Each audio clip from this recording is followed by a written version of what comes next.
Beginning February 15 naman, it will be implemented na nationwide.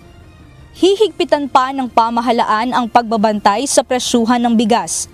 Ayon sa Department of Agriculture, simula February 15 kasi ay paiirali na sa buong bansa ang maximum suggested retail price sa bigas.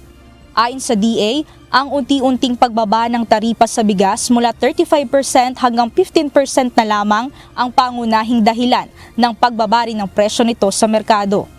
Ayon kay Assistant Secretary Arnel de Mesa, dahil sa magiging adjustment sa mga probinsya, papayagan naman na ipaubos muna ang mga natitirang bigas na nakuha ng mga retailer sa mataas na presyo.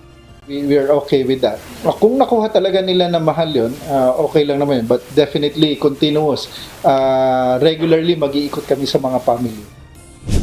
Ayon sa Department of Agriculture, nagsimulang tumaas ang inflation rate sa bigas noong July 2023. Pero dahil sa tariff reduction, kaya nagkaroon ng unti-unting pagbaba sa presyo nito. Ngunit dahil sa mabagal na pagbaba ng presyo ng bigas, kaya nagkaroon pa rin ng deklarasyon sa Food Security Emergency. Kahapon epektibo na ang 55 pesos MSRP sa kada kilo ng imported rice na 5% broken o yung may nakahalong durog na butil sa lahat ng pamilihan sa National Capital Region. Ayon sa DA, dapat ay wala nang makikitang mas mataas kaysa sa 55 pesos sa mga palengke, kaya naka-close monitoring ang ahensya upang masiguro na masusunod ang ibinabang MSRP. Now, NCR muna pa rin yung implementation ng 55 pesos na MSRP for imported na bigas na classified as 5% broken.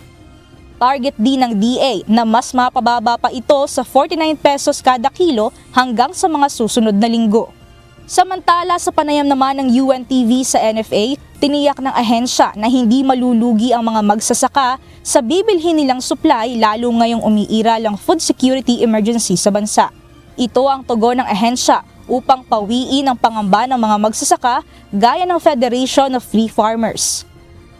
Hindi naman po nagtalaga po ang NFA ng pamantayan sa pagpresyo ng palay. Ito po yung ating pricers program. Sa taon na 2024, nakapamili po tayo sa average price na 27.34 pesos. Sa ngayon po, namimili ang NFA ng 21 to 23 pesos kada kilo. Paniniguro ng NFA na nasa tamang level ang presyo ng palay para manatiling may kita ang mga magsasaka kasabay ng pagtitiyak na sapat ang buffer stock nito na maaaring bilhin ng DA habang ipinatutupad ang food security emergency.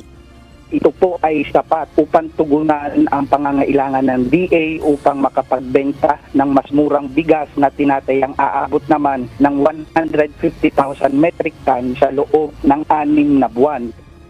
Ayon sa NFA, sa darating na mga araw ay magsisimula na ito ng pagdidistribute ng mas murang bigas na bibilhin ng mga LGU sa halagang 32 pesos per kilo na ibebenta naman sa mga pamilihan ng 35 pesos per kilo. Mia Alonso, UNTV News and Rescue. Diyos ang aming sandigan, serbisyo publiko ang aming pinahahalagahan.